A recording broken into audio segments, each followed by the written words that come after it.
Hey guys, welcome to live Q&A. We are talking about offer sequencing and negotiation.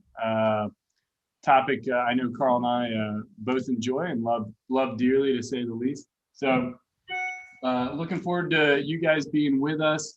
Obviously, we'll take a couple minutes for people to stack in here, but once we do, we'll really get started.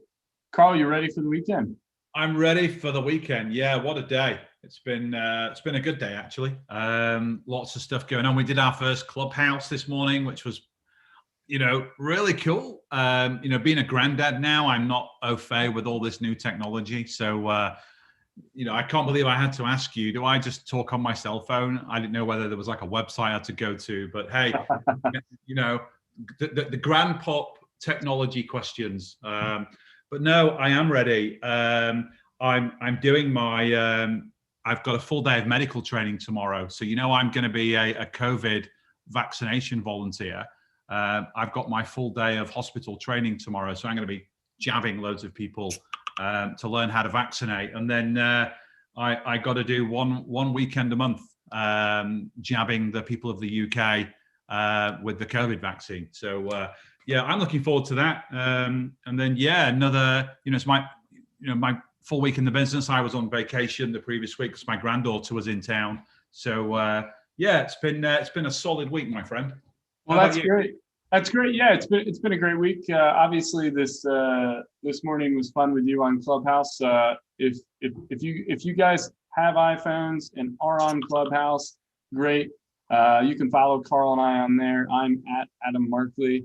I think it's at Carl Allen. So go ahead and find us and follow us. We'll be doing lives there as well. And the best part about that is we can pull you to the front of the room. You guys can ask us questions and things like that. So follow us there as well. And a quick reminder, listen, Carl and I are active all over the place, right? You can find me on Instagram at Adam Markley Official. You can find me on LinkedIn. You can find us on Facebook. Obviously, we're here on YouTube, guys. Same goes for Carl. He's on LinkedIn and he's on Facebook as well. So not on Instagram yet, though. I need to get on Instagram. No idea how it works, but hey, I don't think they allow granddads on Instagram. It's for the young folks like yourself, Adam.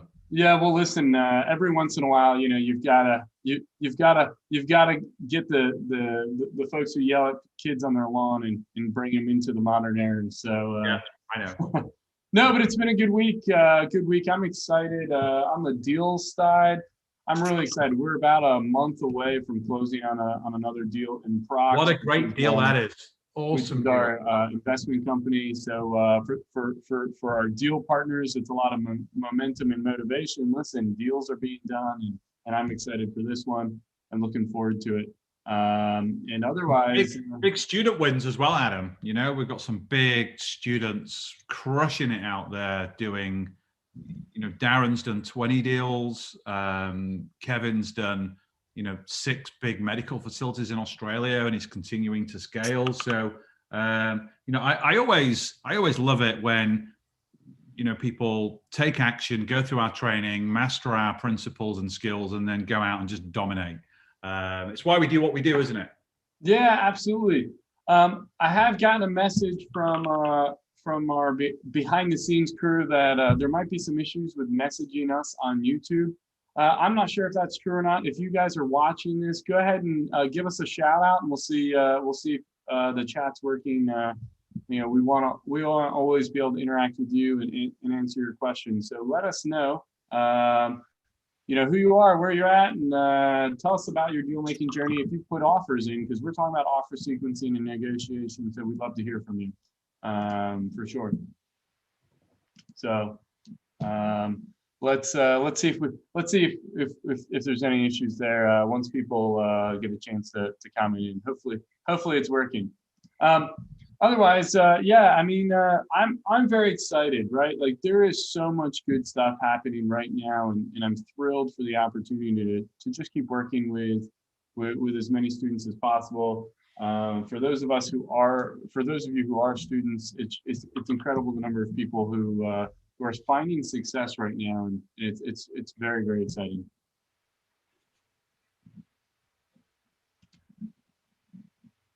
All righty. I don't know. Maybe there is an issue with the comments. I'm not seeing any, but we've got people watching, so maybe they're not interested in talking to us. Always a chance. Yeah, I just pulled up the YouTube feed on my phone, and I can't see any questions. There's an error loading. Tap to retry. Maybe YouTube's having some issues right now. So should we kick off with some general thoughts and comments around offers and sequencing, and then hopefully the messaging function will get reinstated, and then we can we can answer those specific questions. Yeah, absolutely. Yeah. So what we covered in the training this week that we pushed out on video. What we're looking to do with these lives is, we started this several months ago, is effectively break down the 10-step journey and have these little focus weeks where we're really deep diving on that particular step. This week is offers and negotiations. Last month was valuation and structure.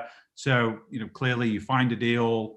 You meet the seller, build a relationship, you value and structure the deal using the tools that we gave you. And then it's all about making offers and then negotiating, the terms of the deal before you then go out, raise the financing and get the deal closed. And there are kind of two steps to it, really. The first step is obviously, once you like a business, you valued it, what the structure should look like. It's making offers. So it's communicating to the seller what deal you're prepared to do, for that company. And one of the major parts of that is you want to go into any deal really with what we call an offer sequence. So it's having a series of offers that you've pre-planned that you can then roll out to that seller. So, clearly when you're buying a business, you would never go in with your maximum offer initially. You would always go in with a slightly lower offer and a different structure, so that you've got room to negotiate. If that's what's needed, and as the seller psychology is always very, very important. And then what we gave you on video today through the channels was kind of our framework for negotiation. So there's negotiation starts actually from the very first point of contact. Negotiation is not a standalone process in the acquisition of a business. It goes throughout the entire deal. And I shared with you all the different strategies that we use to actually get a deal over the line. And it's all about having a willing buyer, willing seller relationship. It's all about know, like, and trust. And it's about a win-win deal. It's got to be a win for you, that you can buy it primarily without using your own capital, but it's got to be a win for the seller. They need to know, like, and trust you. They need to see you as that safe pair of hands to take the business forward. And you're going to safeguard the business, the employees, protect the legacy of the owner, all those different things. They, whilst are not financially relevant, are still points of negotiation. And those are things that you absolutely have to bear in mind. Yeah, without a doubt. And good news, Carl, I think we've got the chat working again. Hooray. So if your chat isn't working still, just try to reload the page. We've got Chaz, we've got Kevin, we've got Joseph. So glad you guys are joining us. And for anyone else, tell us where you're from. We're talking about offers. Carl just went through everything we've been sending out this week in Confessions of a Dealmaker. If you haven't subscribed to Confessions of the Dealmaker, don't worry, it's free. Just go to dealmakerwealthsociety.com, sign up right there. We're dropping huge knowledge on a weekly basis. Hats off to my main Carl here, who absolutely delivers bombs 3 days a week, Monday, Wednesday, Fridays. Yeah, absolutely great stuff. So we've also got Dan, we've got JD, we've got Tim, we've got Doug. Hey guys, really glad you're here with us. And looking forward to answering some of your questions around offer sequencing, negotiation, and all that. And before we get into any of your questions, Carl, I'll just ask you this one. What have you found to be one of the biggest struggles when positioning your first offer, right? This is something I know I experienced. I'm sure you have as well. And your thought is you've got a big blank wall and you can write whatever you want on it in terms of an offer. What have you found to be the biggest challenge when structuring that offer for the first time? Yeah, so I think there's structuring the offer, and I think there's presenting the offer. So when it comes to structuring an offer, it's not having the right tools to be able to do it properly. So if you're in Launchpad or Dealmaker CEO, we give you that simple model and the instructions on how to use it, so you can value the business correctly. You can identify in an indicative range where the financing is going to come from, and then how you can comfortably pay for the business over time using the cash flows that the business is going to generate. So, putting an offer together without a sophisticated tool like that is pretty dangerous. And then I think when it comes to submitting your offer, positioning yourself, then there's two things that really spring to mind. What will make you really successful in that is, number one, and we say this every time, buy a business in your lane.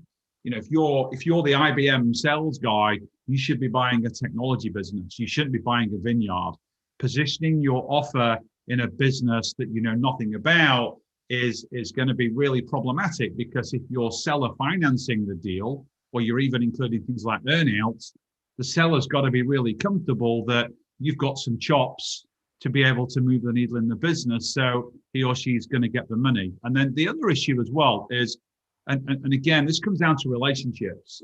One of the things that we see sometimes is, if you're dealing with a broker deal, if the broker's in the way and you've not been able to really build a great relationship with the seller, often your deal structure and your offer can get diluted in message when it's going through a broker. So, building relationships with the seller directly is really, really important, and obviously keeping the broker on side. So, doing all those three things. So using the right tools and strategies that we teach you to create the offer, submitting it in the right way, and keeping the relationship and staying in your lane, all really important.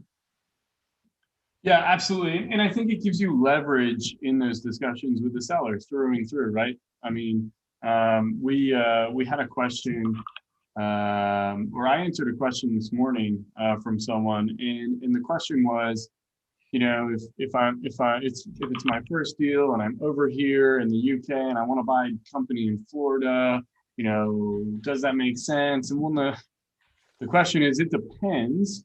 But if that's your first deal, it's going to probably be hard for you to really develop a strong relationship and come across to the seller that you've really got the ability to effectively manage that business when you can't really travel right now, or you've got other limitations from that perspective. So if it is your first deal and you haven't bought a company before, staying in your lane is going to position you to be truly credible. And when it comes to positioning an offer, they're going to be much more reliant, or they're going to have a much better sense of security around your ability to actually repay them for any note that they hold. And if there's any earnout tied to the deal, your ability to actually execute to increase the profits of the business so they can get paid. It's just super inherently important that you do focus on a space you're familiar with for your first deal.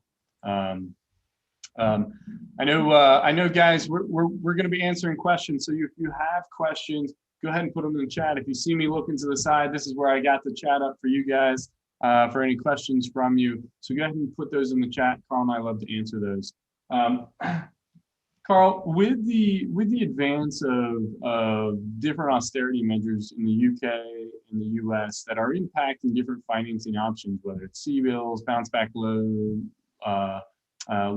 and certainly what they're doing to the SBA here in the US, for people who are looking at potentially leveraging these kind of newer and unique benefits to these loan programs, how do you think this changes how they think about offers, right? One thing I think of is some of those deals might end up requiring cash in. I think an SBA loan, yeah. And should be emphasizing for people, even before you put an offer in, if you're thinking an SBA loan might be a route, you're going to need at least 5-10% of that purchase amount in capital. Are you building a partnership network that's going to allow you to bring capital to play if you don't have it yourself? But what do you think about some of these different kinds of financing options that, especially in the UK, that have come up, where these loans can be potentially used to help lever Yeah. or provide capital post-acquisition for operations. Yeah, I see it all as a positive. I think what we're seeing your side of the pond with the SBA and the increase in the guarantee percentage, the reduction in the guarantee fees, that 3% fee, the SBA willing to pay the $9,000 a month of the loan and capital for 6 months. It's all positive. So, but you're right, with the SBA, there is a little bit of buyer's equity involved, and the SBA want to see that you've got some skin in the game. You've got to sign a PG. You've got to be from the sector, and it's got to be a business that's in pretty solid footing. All that. Besides, with the UK right now, like we don't really have an SBA. What we've always had is something called the Enterprise Finance Guarantee, it's really a top-up loan system. So you would go out and finance real estate, debtors or receivables, inventory, all those different things, fixed assets first. And then the EFG would come in as a top-up loan. And traditionally, for every dollar you would put in as a buyer in equity, they give you, $3 to $4 in cash flow lend. But the rules have changed a little bit now. So the EFG's gone away, and it's now called CBILS. It's the Coronavirus Business Interruption Loan Scheme. And it's really designed for existing businesses to get this money in from a bank, but it's underwritten by the government up to £250,000, and then you PG above that, which you can insure in the UK, so it's risk free. But then what's really interesting about that is some CBILS loan providers are now allowing you to take out a CBILS loan to acquire a company, but some of them don't. Some of them would rather you get the seller to, take the CBILS loan out and then sell you the business with the debt inherited, but then they're taking that cash out as part of their closing payment. So in any situation, the more financing that's available and the cheaper the cost of that financing, it's always going to be good for acquiring businesses. Yeah, absolutely. And I think with these measures, it's just unlocking some really inexpensive debt. I just read an article earlier this week how they're extending the terms for payback on CBILS loans. Instead of 5 years, it's now going to be 10 years and things like that.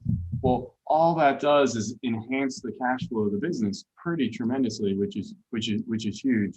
And anytime you're in a place where you can better the cash flow of the business and acquire more assets for cheaper, there's really a no-loss situation there. So encourage everyone who's out there actually doing deals, even before you get to the offer, really start thinking about what ways can you structure it, leveraging some of the tools we now have in place that frankly didn't really exist a year ago or have been supplemented pretty fully through the austerity measures that have come into play in the last 12 months.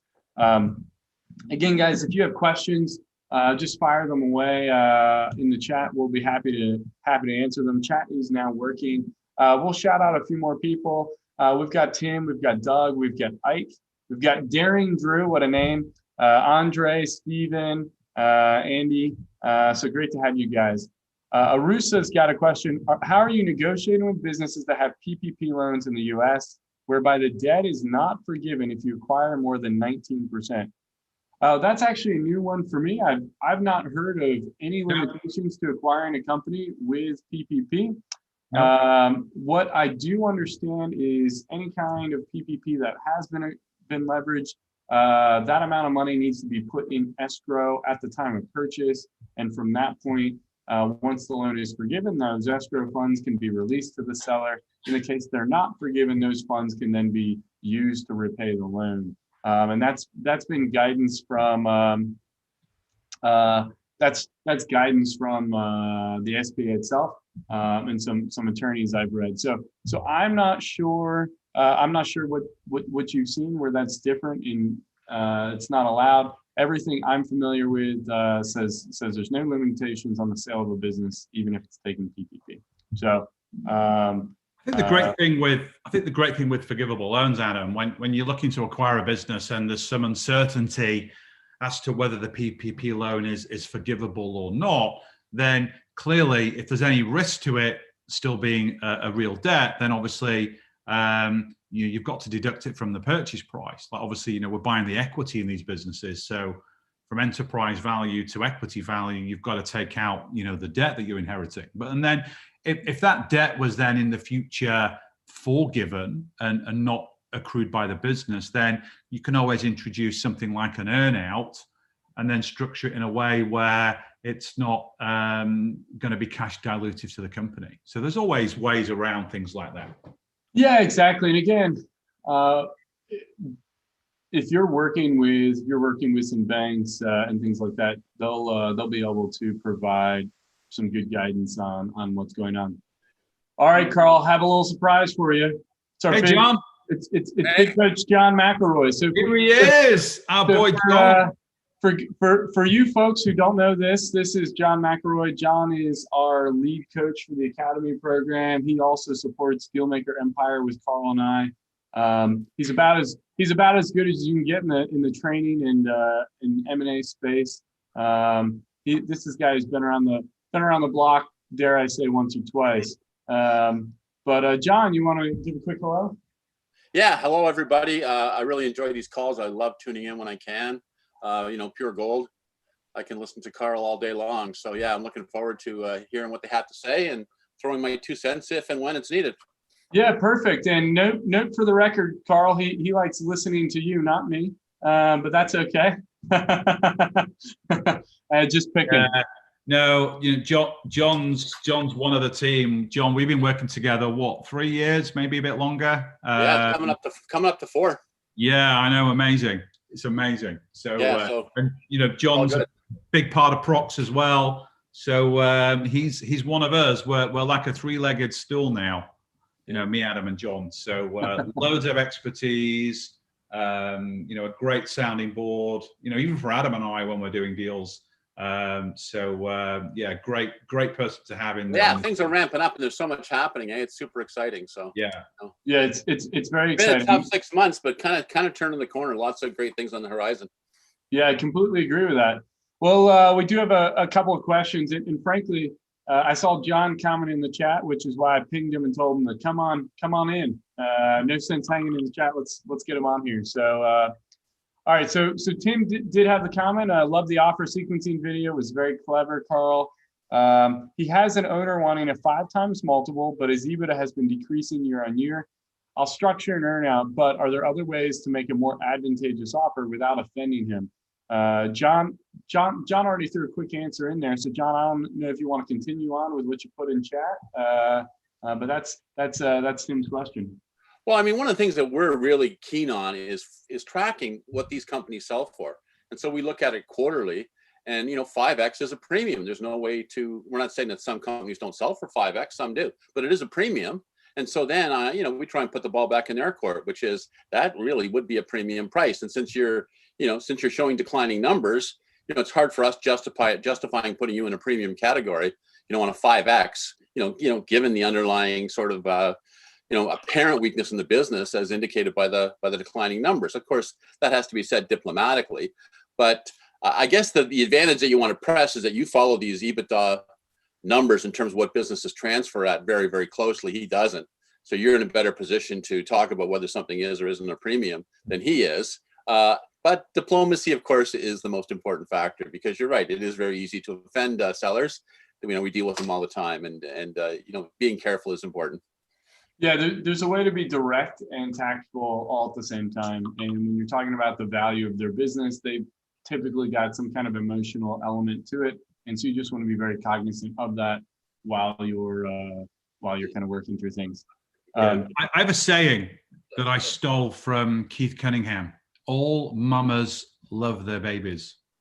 So, you've always got, as a business owner, inherent value of what you think your business is worth. And sometimes you'll value the business based on the amount of money you want and need to do what you want to do in the rest of your life. It doesn't really translate to the underlying financial performance of the business. And, there's things like price and terms that can be factored into this. Like, I know Adam and I and John, we'd all pay 5 times for a business if we could pay for it with no money down, personally, it was all seller financing and earnouts.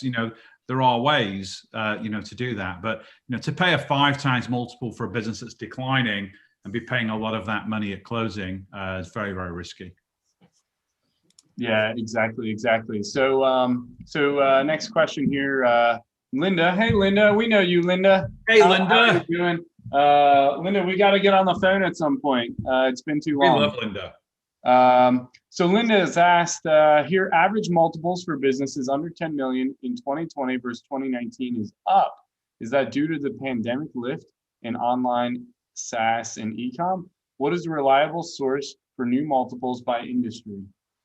So there isn't a lot of tracking by industry. You can go to bizbuysell.com. They'll give you some of the information. Transworld, for me, the business brokerage franchised, they're, for me, the most reliable source of multiples. I personally haven't seen multiples tick up that much, but I haven't seen them drop. A lot of people think, well, the average revenue of a US company 2020 versus 2019, it's dropped 22% year on year, according to the Labor of Statistics. But what we're seeing is, I think sellers are holding firm on what they want for their businesses, but we're circumventing that by changing the terms, by paying out for the deal over a longer period of time. Certainly, the financing is still very, very strong for these businesses. But we talked about this, Adam and I, on Clubhouse a couple of hours ago. What's really interesting is, businesses right now falling into 3 categories. You've got businesses that owners are burying their head in the sand. They're not pivoting their business models, and those are the ones that are getting the revenue decline. You wouldn't buy one of those businesses. You've got businesses where they're continuing to trade normally, like construction, transport, etc. Then you've got businesses that are thriving through COVID, like the e-com space, anything online, manufacturing companies that are pivoting out of automotive, for example, and going into the medical supply chain. Or you've even got big brands like Burberry, the designer clothing label. They had a killer 2020 because they pivoted into manufacturing PPE for hospitals and care homes and things like that. So the ability of a business to pivot to the emerging trends of any marketplace is always what's going to define, being successful, because money's getting printed hand over fist in all economies right now. There's more money washing through the system. It's down to businesses to innovate and jump on the back of some of these trends. And when you factor all that into the mix, I think that's why multiples haven't gone down. But there's still ways to get those deals done by altering the terms. Yeah, it's almost counterintuitive, because people think, well, geez, these businesses should be cheaper, but there's so much cash in the system. There's so much capital flowing through, right? Yeah. Increasing so many of these deals that, the opposite happened, which really was to everybody's surprise, I think. Yeah, exactly. And I think, John, you're spot on. There is so much cash in the system. And the other thing is overall deal volume dropped, right? There was a lot less businesses transacted last year. So the ones that did sell maintain that same kind of equilibrium we saw in 2019 in terms of valuation, because again, there's plenty of cash in the system to acquire them. The biggest challenge is the ones that had weakness or their fundamentals changed, they just didn't sell. They just weren't transacting. There was a pretty big drop off in overall number of deals in the M&A space last year. So I expect 2021 to be a different story. I think there's going to be a little bit of an uncorking. I think deal volume, especially in the second half of the year, is going to really pick back up as vaccinations, especially here in the U.S., really start to permeate. My understanding, at least according to what they're telling us, is vaccinations should be available for mass public, not designated special groups and stuff, by April or so here in the U.S. And if you look at the people who have been tested positive historically, plus those getting vaccinated, we could be talking by midsummer or mid-year where the majority of the population has either had a vaccine or had COVID itself. And that should change up a lot of the restrictions, I would imagine, in the business environment. It'll be very interesting to see, and I think it's really going to uncork a lot of the logjam in terms of overall volume. So I will throw out one little resource for folks in terms of tracking the numbers. Deal Stats Value Index comes out quarterly. They do break things down by industry. They break them down by a lot of different categories. It's not a free resource, but they do publish stuff, late stuff for free, like going back 1 or 2 quarters. The most recent stuff obviously costs, but Deal Stats Value Index is one potential source for tracking those multiples. Yeah, perfect. All right. So hopefully that answered your question, Linda. So Stephen, this might be a friend of yours, Carl, Stephen Hackett. Would like some help on selling the C-bills to business sellers. Have had a couple of deals fall through as they were worried that C-bills would be placed on them personally so that they would be chased for debt. Not all C-bills require personal guarantees. So what a really good question. So let me answer that in 2 ways. So first of all, you can take out a C-bills loan to actually acquire the business, or to my earlier point, you can have the seller take the C-bills loan out inside of the business before they sell it to you. They take the cash out as their closing payment and leave the business saddled with the debt. So I think that's where you're going. So in terms of personal guarantees, C-bills sub £250,000 in the UK do not require personal guarantees. If let's say you're doing a deal and it's a £500,000 C-bills loan, and C-bills generally it's capped at a 25% of the annual revenues. So let's say you've got a business that's doing £2 million a year in revenue or turnover. You get a 25% C-bills loan for £500,000.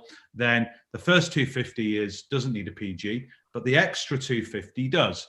Now, what the seller will have to do to close that loan is sign a personal guarantee, which I think is where you're coming from. Now, the seller can actually get an insurance policy to insure that PG, so they're not taking any risk. And then that personal guarantee can transfer over to you when you acquire the business, and you can take out your own PG insurance policy. However, some things happened in the last few years in the UK, which is really interesting. Now, I'm not a lawyer, so I'm just going to tell you what it is. Please take legal advice on this independently. But there's been a change to the consumer credit laws.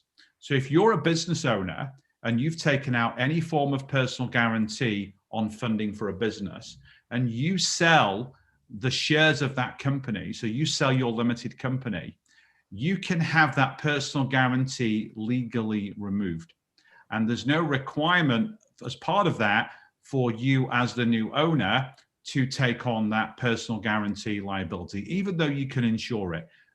So again, I'm not a lawyer. I've seen it done in lots and lots of different deals. I've never personally done it. I don't sign PGs when I buy businesses. I have the right relationships now with financiers where they don't ask me. So, Adam, the BHMA company we just acquired in the UK, we got some cash flow financing for that. There was never, ever a mention of a personal guarantee on that deal because they know us, they like us, they trust us. Yep. And that's the way it is. So that's how to handle PGs with C-bills. So if you positioned your offer in that way, that should eliminate any fear or risk that the seller would have. Yeah, absolutely. And the thing is if you can present a good case, like Carl said, listen, your risk will be eliminated. Me, the new business owner, will pay for that PG insurance. We can just include that cost as part of the acquisition.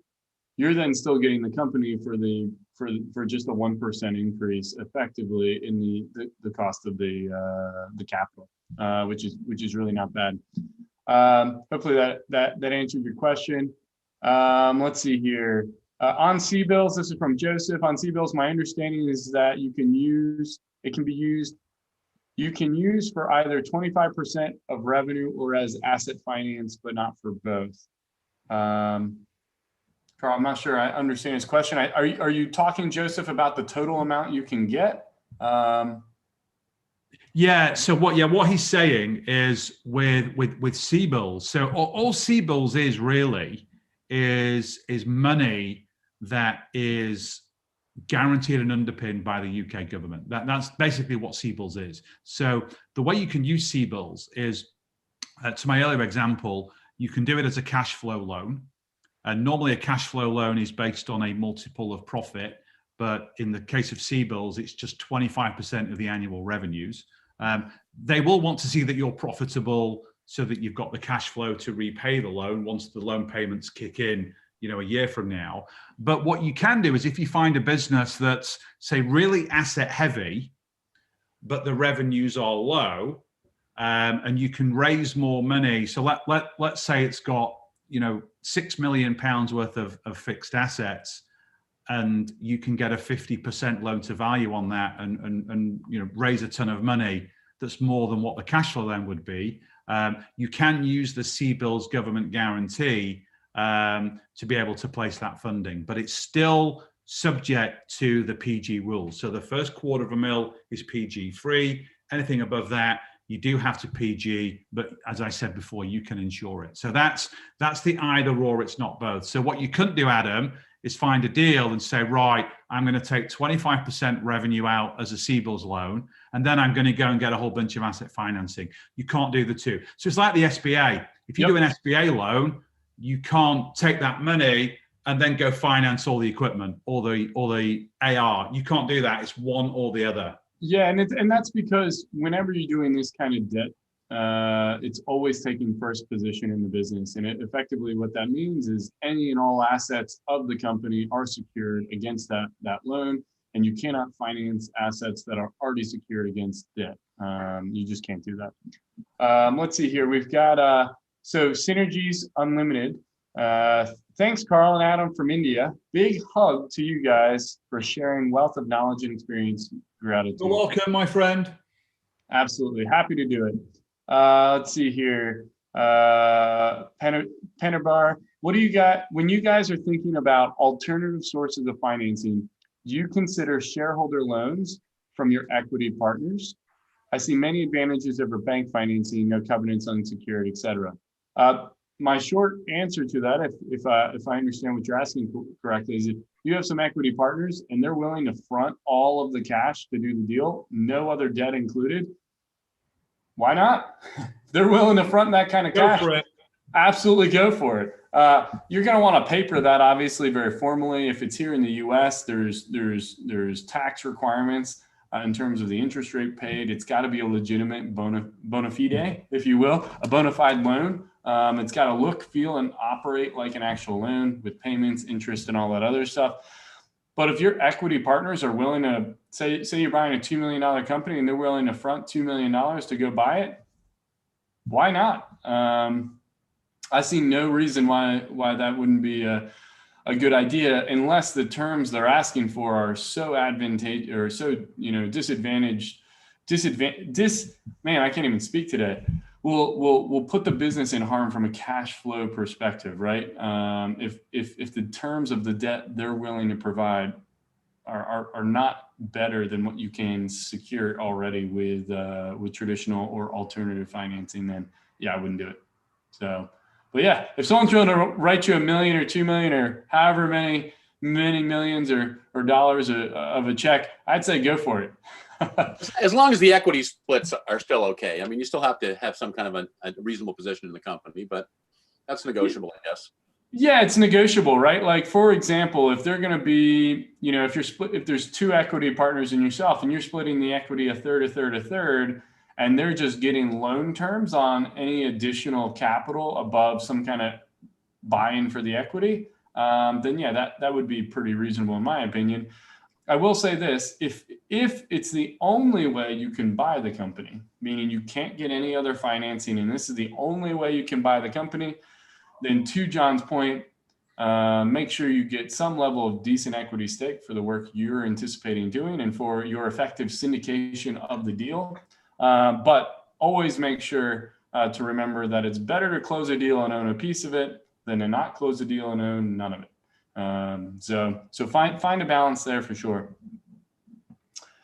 Let's see here. Darian Drew, there are a lot of small businesses for sale in my area that are all S corps with some real estate or that come with some real estate or are assets only. These would all need to be restructured, essentially making them new businesses. I'm not necessarily sure I understand why they'd all need to be restructured, and I'll just walk through, from my understanding, how this might work. If the concern is you're buying an S Corp and you want it to be an LLC, you can obviously do an asset purchase, move the operations of the business and any assets over, plus goodwill into a new LLC, and that's your new ownership entity. If you're going to struggle to get financing because that's a new entity, and I'll talk about that in a minute, you can do what's called a 336E election at the point of closing. And what that means is you buy the S Corp and immediately it converts to an LLC. That's something I'd highly recommend you talk to your tax advisor about how to do effectively, but it can allow you to buy an S Corp and immediately turn it into an LLC. If you're buying real estate, whether it's going into a new company or not, you should have no issues financing it. Real estate kind of stands alone without any, there's no such thing really as trading history that doesn't follow the property around. If you're doing an asset only purchase and you're concerned, or you're talking to a lender who's struggling to say, you're going to lose all your history and you're not going to be able to get financing, what I would tell you is this: you're probably not talking to enough lenders. There is a lot of lenders who are happy to finance companies as asset purchases. And for example, we're doing that ourselves with the deal we're closing next month. It's an SBA loan. It's an asset purchase. It's including some working capital. So it looks and feels a little bit like a stock purchase, but it's just an asset purchase. So you very much can do this and can get loans against it. So it might be a situation for you to talk to a different lender. I'm now seeing the second part of your question. You're saying it is making it difficult for SBA loans, at least in Pennsylvania, or for seller financing, owners are not always open to it. Any suggestions on a better way to approach it? I think you're not talking to the right SBA lenders if they're unwilling to finance an asset purchase. The SBA's been doing asset purchases and stock purchases for forever. Yeah. So that tells me. Quick aside on the SBA.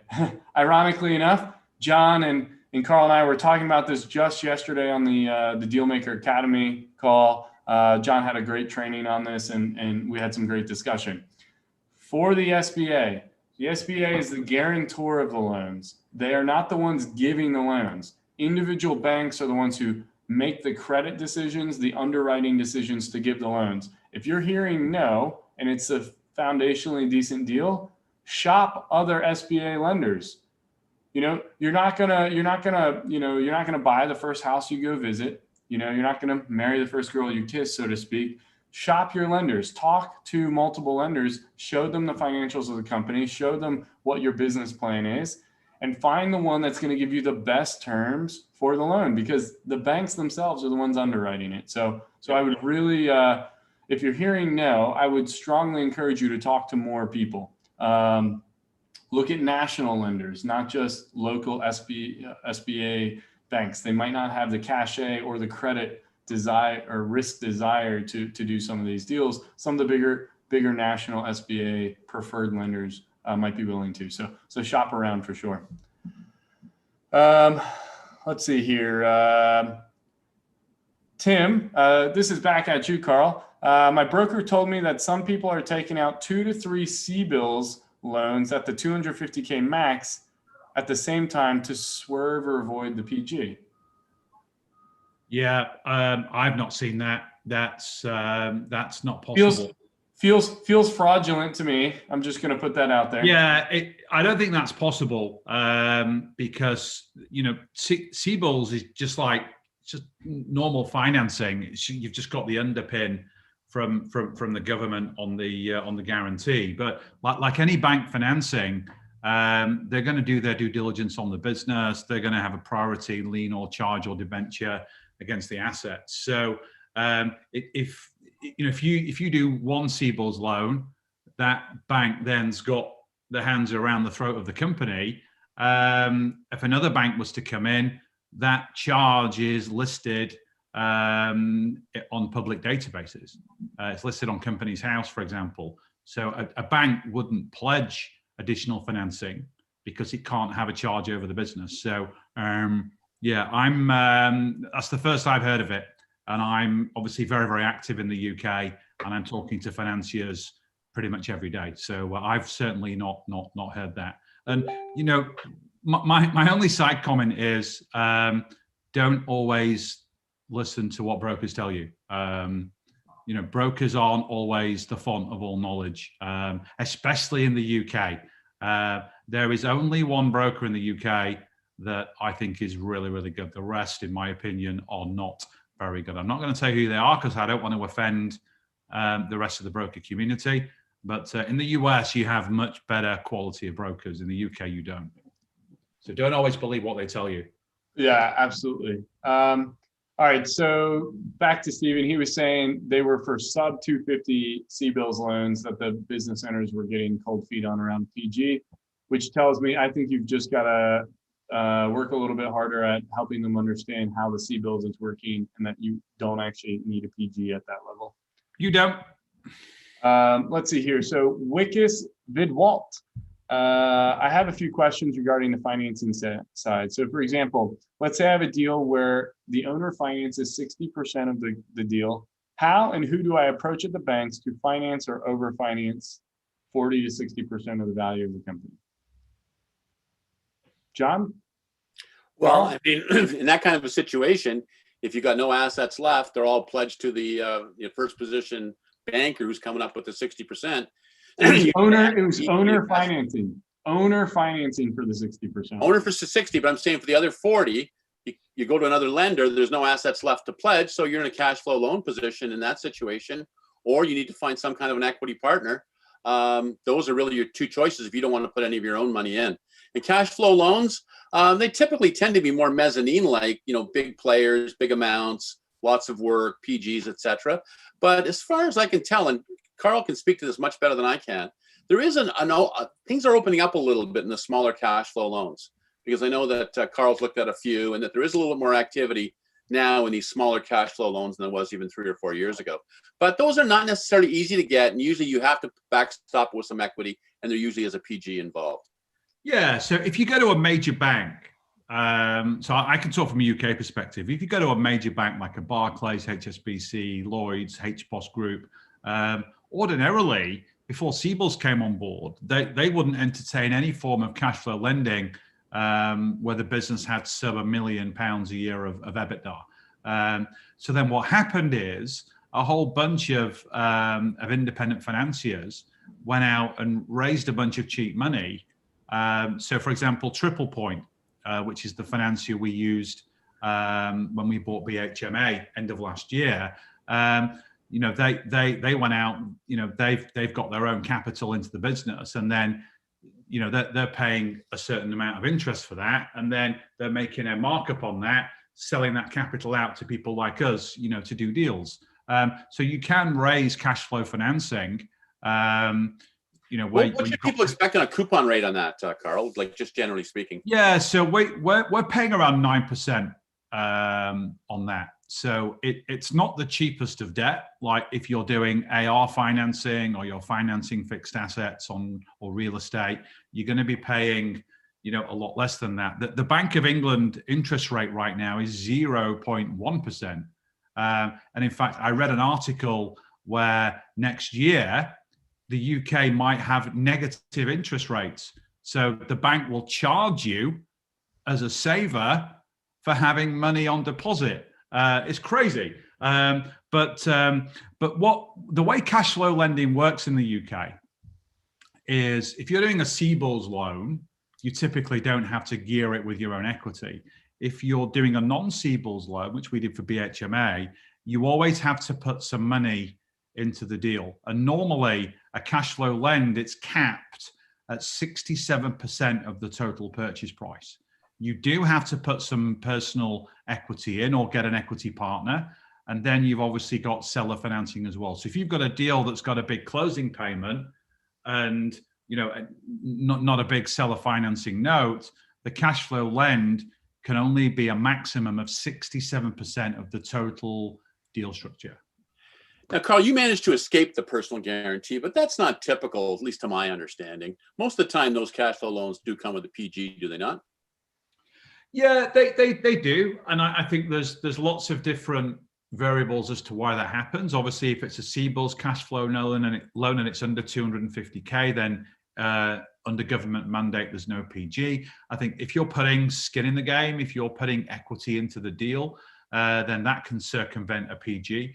I think a lot of it comes down to the quality of the deal and the quality of the cash flows. If you've got an absolutely great deal, and to Adam's point, you shop around, you go to 3 or 4 banks, they all want the business because they're taking my money on deposit, paying me 0.1%, and then they're gearing that up, then selling that out at 9%. They're making a ton of profit on that deal. So, some of them, if they like the buyer and they like the cash flows in the business, they'll do it without a PG. That's what happened to the deal that we've just acquired. But as I said, the beauty of the UK, even if you're asked to sign a personal guarantee, there's an extremely mature PG insurance market.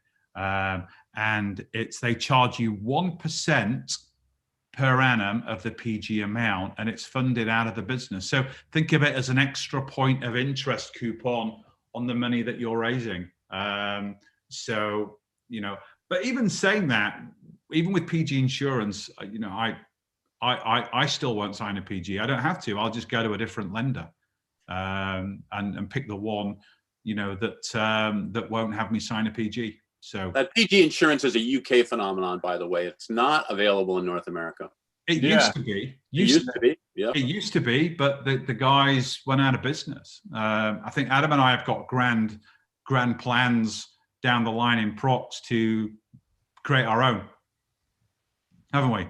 Yeah. Fantastic market for it, that's for sure. Yeah, we're Adam and I and John and Sarah and the whole team across both businesses, both Dealmaker and Prox. We're all about disrupting industries. We're disrupting this industry in lots of different ways. So having a PG insurance product for the US, I think, would be a great thing to do. Yeah, absolutely. Okay, so Raj, I made 100% LBO offer on a company. Broker came back and said that would not be acceptable, but I would like to resubmit something better. They didn't say go take a hike. Well, the first thing I will say is never negotiate against yourself. If they're telling you offer's not acceptable, ask them to give you in writing what would be an acceptable counteroffer. Never negotiate against yourself. Never change your offer without them writing back to you what would be acceptable. Because if they come back and say, yeah, we're just going to take 100% of the cash at closing and there's no assets or anything able to do it, well, you're going to have a tough road ahead. But force them. They need to tell you what is acceptable. And when they said they didn't tell you to go take a hike, well, that's a good step in terms of them being able to deliver some kind of clarity on that. So that there is probably the most valuable piece of advice you'll get the whole month. Never, ever, ever, ever negotiate against yourself. You have to have a counter offer back before, otherwise you're making offers every week and they're like, no. And before you know it, you're buying a business and the terms are unfavorable. But there is a difference, however, when you talk about 100% LBO, there's a difference between a 100% deal structure where you're paying nothing at closing, or a 100% LBO for you personally, where you're not putting any money in, but you're able to raise financing to make a closing payment from equity investors, from CBILS, from asset financing, from cash flow lending. There is a difference. And when you're making an offer on a business, you don't need to tell the broker at that point where that money is coming from. It's only when you sign an LOI or a heads of terms, as we call them in the UK, where the broker and or the seller might want proof of funding.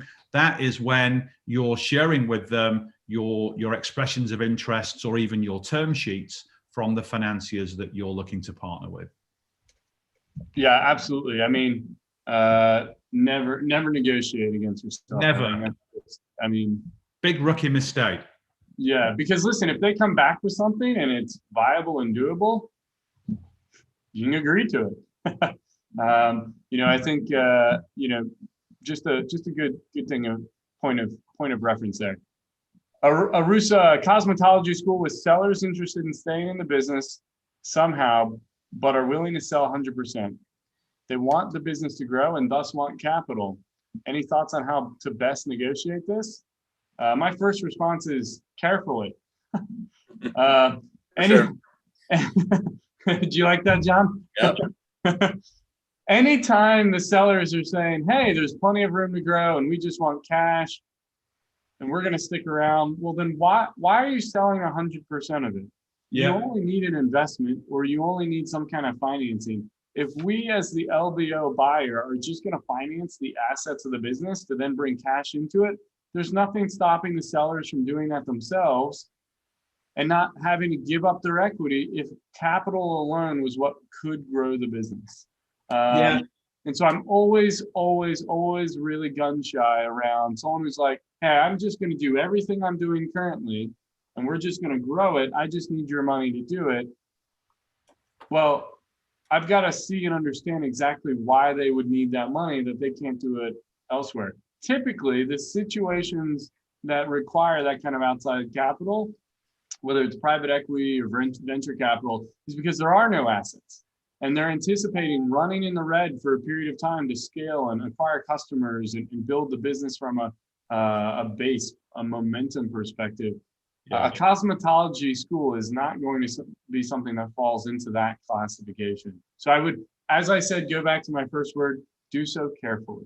Yeah, and my take on that. So when somebody says that's the reason for selling, for me that's a phantom BS reason for sale.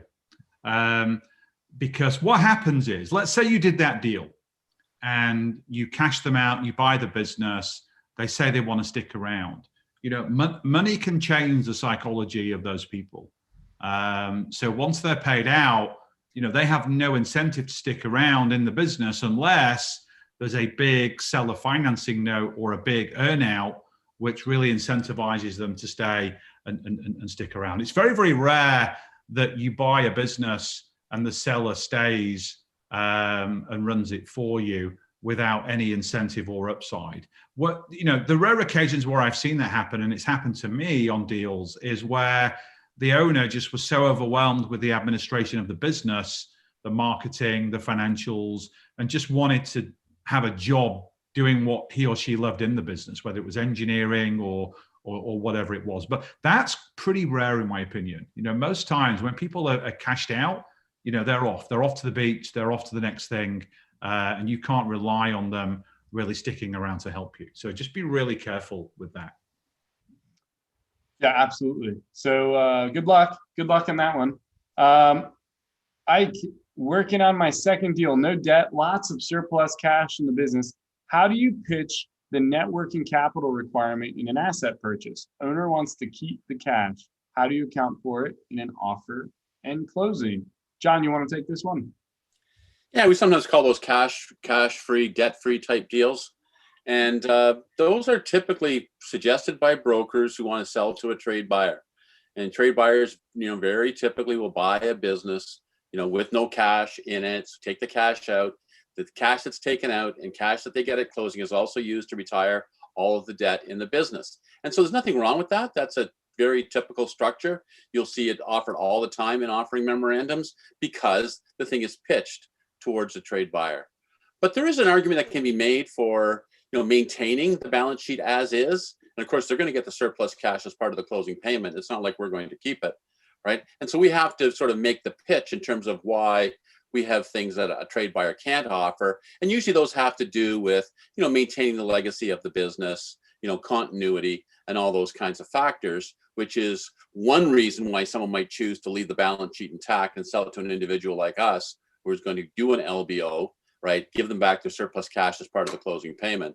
And, Carl talks about that a lot, the idea of, do people care about the legacy or not? And when they do, selling to a trade buyer is really, a way to almost ensure the legacy is going to disappear. So if that's really important to the seller, I think we have a story to tell. But, Carl's got lots more on that as well. Yeah. And, I think that's great, John, from a psychological perspective. I think on the financial aspects of that, if you're on the Confessions of a Dealmaker newsletter, or if not, just go to the dealmakerwealthsociety.com site, click on the Confessions page. I wrote a really detailed piece on this. What is cash-free, debt-free? What does it mean? and I give you some examples on how you can swing the deal, but still keep the resources inside of the business. Because if the seller wants the cash and potentially even the AR, then they only want that so that they can liquidate all of the debt inside of the business. It's better for you to buy the business as a going concern, inherit the debt that's within it, but then keep the assets, the working capital assets that you need, obviously, to successfully trade the business going forward. To John's point, if you're a trade buyer, it doesn't matter because you've got working capital inside of your business already. You're just buying the customer base, the products, and the people. When you're an individual doing a leverage buyout, you need all that stuff because you don't have the leverage or the benefit of an existing business. But you did mention before this was your second deal. So I'm assuming then that you've closed your first deal. So, big congrats on that. And if you are looking at it as a bolt-on acquisition, then potentially a cash-free, debt-free deal, could work for you. But definitely go back to that article on the Confessions site because I break it down for you in a lot more detail. The point is they're getting the surplus cash no matter how we structure the deal. Yeah. Right? So that's the voice of reassurance that we want to give these sellers is, hey, listen, no matter how this thing goes down, you're getting the surplus cash. It's just we can structure it a couple of different ways. Yeah, absolutely. All right. So just before we get to the last couple questions, guys, if you haven't started the process of actually doing this yourself and you haven't actually become the deal maker you're hoping to be, we've certainly got the program for it. We'll drop a link in the chat for you if you're interested. It's Dealmaker CEO. We've got a free training from Carl talking through all the steps of how to buy a business. So go check that out. And we'd love to have you part of the Dealmaker family. And it's not, Adam, it's not just knowledge, it's the culture. One of the things that Dealmaker, I think, is fantastic about Dealmaker, it's a culture of deal making. Right? That's what we talk about. That's what we think about, right? And having that culture of how do we advance our deal? How do we solve this problem? And so just being immersed in a Dealmaker culture is a huge add-on just to the core knowledge that, Carl transfers. And that's one of the things I like the best about Dealmaker. Yeah, absolutely. Yeah, I couldn't agree with you more, John. All right. So Joseph's asked, Carl, can you get both a cash flow loan and a CBILS loan in a business? I think the short answer is no. No, you can't. It's one or the other. So again, if you've got a business where it's got crazy high profit margins, and a cash flow lender will give you 2.5 to 3 times that could be more than the 25% of revenue. But it's one or the other. You can't have both. Absolutely. All right, Dan's, have you ever had a seller refuse to sell to you once they know you plan to finance the purchase through the company profits? Yeah, that's happened. It's very rare, but it does happen. Some business owners just have an abhorrence of debt. They just don't like debt. They're against it all. We've seen it on deals in the US, haven't we, Adam? Where with an SBA deal, they only carry 10% seller financing, and even that they're like, no, I'm not. I'm not carrying any seller financing. I couldn't be bothered with that. Yeah, the biggest thing comes down to debt. If you run into a seller who is so adverse to debt, you can find that a struggle to bridge the gap. Long before you get to the point where a seller could refuse to sell, if you will, meaning you're actually negotiating purchase agreements and things like that, they should be aware of how you're planning on financing the company. That should be a conversation that happens right around the time you're negotiating your letter of intent or your heads of terms, because if there's not some awareness as to how the deal is being structured and where the money's coming from in some capacity, then that can be an unfortunate surprise if it's someone who is risk adverse. Or when you start calling them saying, hey, I need your accounts receivable register for everyone who owes you money, and I'm going to need it on like a weekly basis for the next 4 weeks so you can go finance the accounts receivable, right? They should know exactly if you're going to need to use the AR or inventory or equipment or anything like that to finance the company. So there are a small minority of companies, I was just going to say, where the owner really treats their balance sheet like a work of art.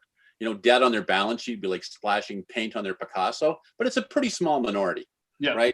Yeah, extremely small. I Extremely know. small. And what's really interesting is this is one of the reasons why only 1 in 11 businesses actually sell, because there's not a lot of people that can rock up to a closing table and pay the entire deal with all of their own personal cash. So this is one of the reasons why most businesses don't sell, because if a seller won't sell to a trade buyer, they care about their legacy and their employees, but they're not prepared to entertain a leverage deal. That's why they don't sell. And then you've just got to wait for their psychology to deteriorate before they realize that's the only way that's going to get it done. But the big way to swing that in your favor is, you can say to them, look, I'm raising capital to acquire this business.